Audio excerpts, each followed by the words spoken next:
be segueing into this next bit on our Star Wars focused segment.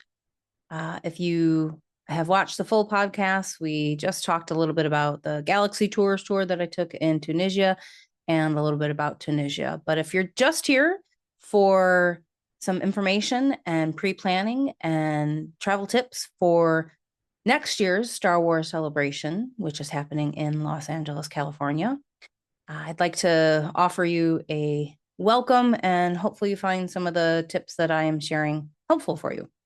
So yeah, next year, April 1st through the 4th, 2027 is the official dates for the Star Wars celebration. And if you had a chance already, you've been on the official website, you're starting to finally see some more information being given to attendees who are interested in purchasing their tickets.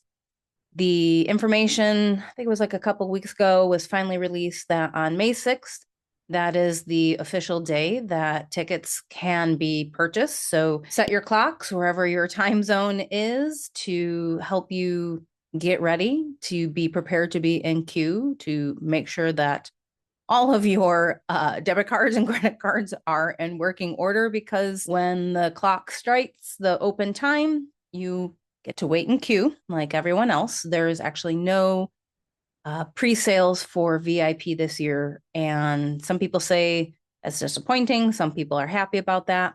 But keep in mind, you have a lot of options for ticket purchasing. Yes, you can go for the $1,200 VIP tickets. Those are usually the first ones that are gone for people who really want all of the advantages and promos and we'll say guarantee seating in many of the panels. If you're not that big on, we'll say, content or panels, then just go for the simple 4-day, or even you can just do a 1 or 2 day. So there's really lots of, I'll say, cost options depending on how much you want to spend per individual. Or let's say you're bringing your kids and your family. There are some kid pricing options as well. But that, of course, is the first part of cost and budgeting that you want to have guaranteed before you decide to move on to the next segment. All right, so let's get into some of the real other important nitty-gritty stuff about planning. Besides setting aside money and figuring out what your budget actually is going to be, you want to look at, number one, how many days can you realistically take this holiday for, knowing that you've already bought your tickets. I personally am planning on going for a whole week. So I'm going to have a flight that takes me out on the 28th and then a flight that takes me home on the 5th. Airfare, where you know right now, is still kind of up in the air and all over the place. So if you don't like flying, or if you just don't want to be price gouged by airlines, if that is still happening at that time frame, you can drive, right? So if you are local and you live in the States, or you live within, I'm a Midwesterner, so anything 14 hours or less is doable for us. You can always drive, but then you have to factor in parking. And parking in downtown LA is expensive. You can take an Amtrak, you can take a train. You can also, if you are local, obviously, you can drive in or take the metro in. So the first option is transportation. How are you getting there? How are you getting back? Just look at what time frame you can travel to and from, and then how much you estimate or how much an airline is going to charge you. Don't be afraid to use miles if you have miles and can use them. I did that when I went to Japan. I was able to pool a bunch of my miles together, and I think it honestly only cost me like $300 for a round trip airfare to Japan and back, and that was just for the seat upgrade.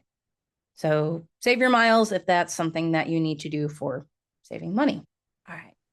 So let's talk about hotels and the cost of realistically how the whole hotel industry and travel agents who might be assisting. I have been doing some research over the past week, and I do know that it is listed on the Star Wars Celebration site that Connections Housing is partnered with both Star Wars, Lucasfilm, and Reed Pop to basically be the travel agent that has pre-allotted a whole bunch of hotel options for you. Now, I've tried emailing Connections Housing. I have tried calling them twice now, seeing if I can get some more information, because on the Star Wars website, as of April 24th, 3 p.m. Central Standard Time, there's nothing on there. But Connections Housing has worked with a bunch of cons over the years, including Star Wars Celebration in Anaheim 2022. So if you yourself had went through that booking and that company, I'd love to hear your feedback about the experience from that. As a general rule, when you work with a travel agent and they prearrange group blocks of hotels, sometimes the pricing is, we'll say it's a set fee for however many days that they're going to offer you, however many room options. Not always, though, is it like this insane low cost deal. There might also be a variety of hotels, from your budget type of hotel to your boutique type of hotel to even your luxury stay type of hotel. From the little bit that I've been able to find on the internet, it seemed like they had anywhere between 4 to 6 type of hotel options for you to pick from. I'm not sure about how many rooms you were able to personally select. So if you needed one room and you were a solo traveler, that was probably easy. But if you were trying to book 10 rooms and you were like a set of family or like a fan group that were trying to all compile everything together, you may have been limited on that option. With that being said, it is partnered with the ticket purchasing. So after you do get your tickets on May 6th or May 7th, you are then going to be given a link from Connections Housing, and then you can go right in and buy and select the hotels that you want prior to everything being open then to the general public, which will happen on May 7th. Now, I have no idea what the price range is on the hotels. They wouldn't give me that information yet. And I'm not sure if you can do a lot of hotels will give you the option of reserve, but pay nothing now, cancel by a certain date. I know that's very, very popular in both the third-party booking sites and even sometimes through like your hotel member sites. If you have a membership to a particular hotel chain or portfolio, you can see sometimes 4 to 3 different options for selecting cost and then when to pay, when to put a deposit, et cetera, et cetera.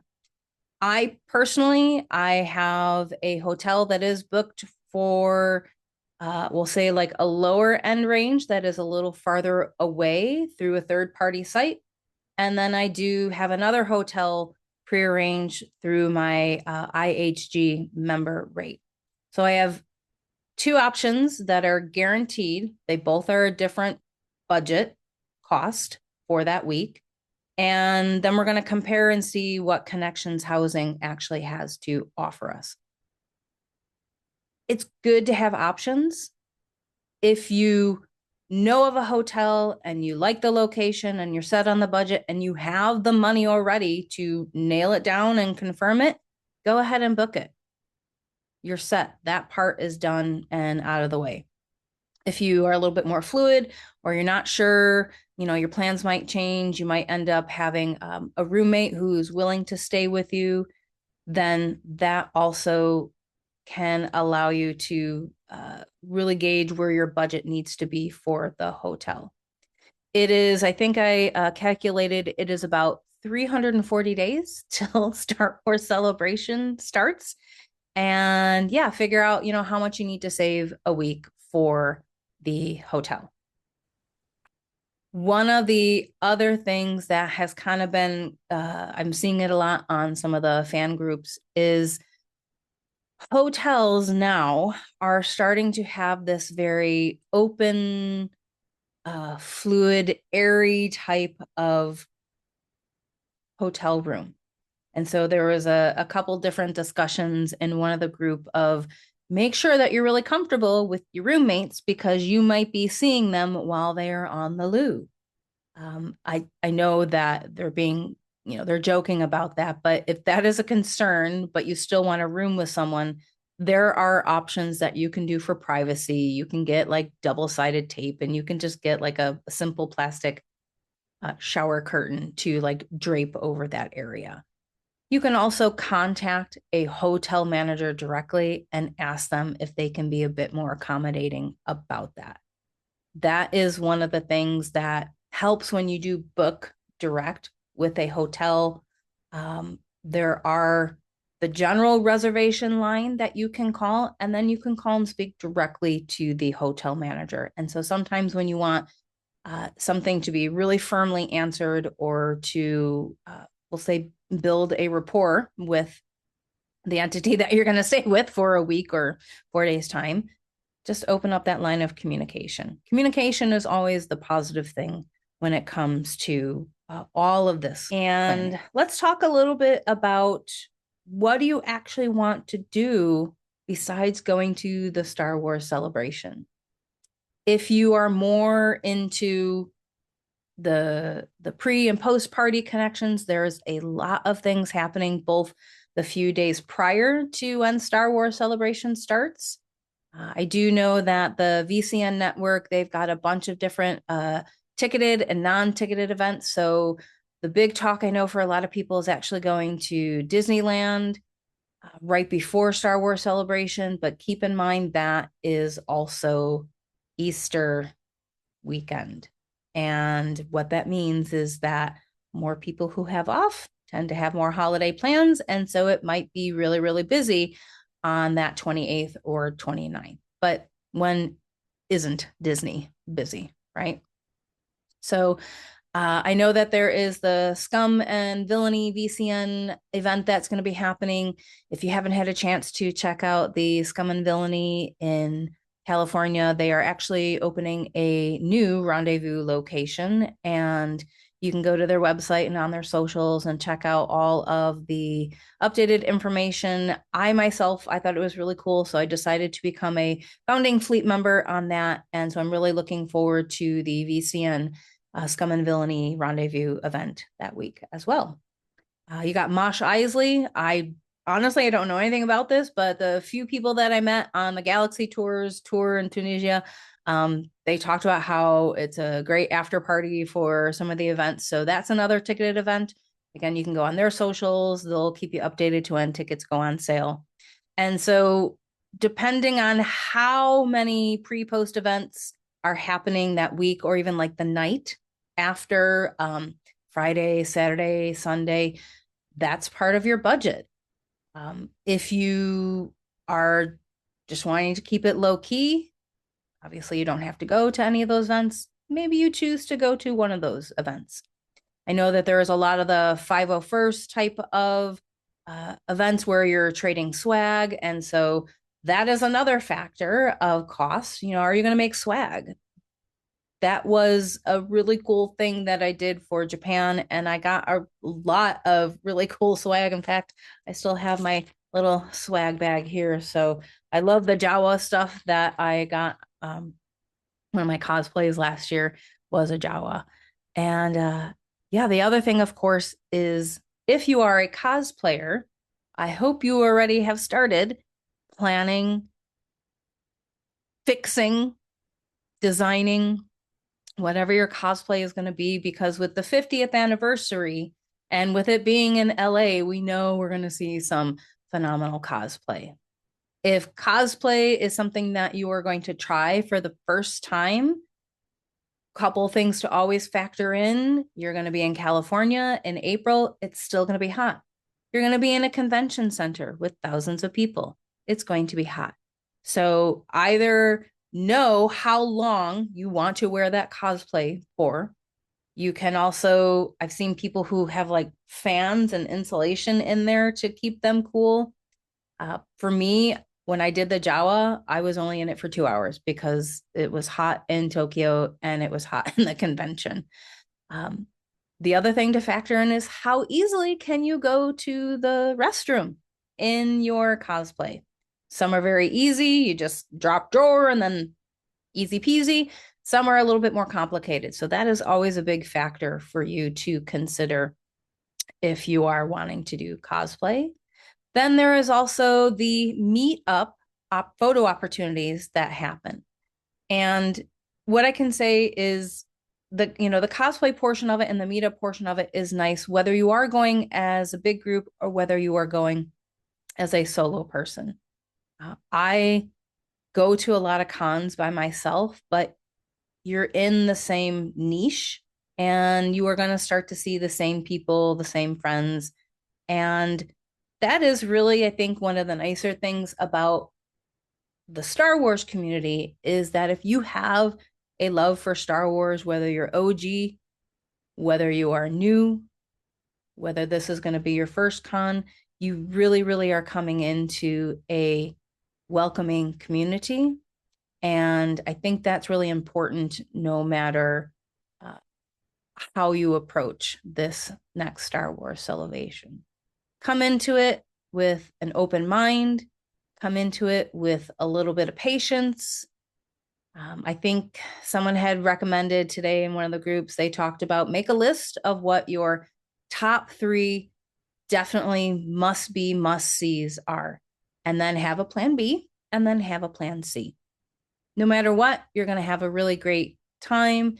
And I am looking forward to being with amongst all of my Star Wars friends again in 340 days.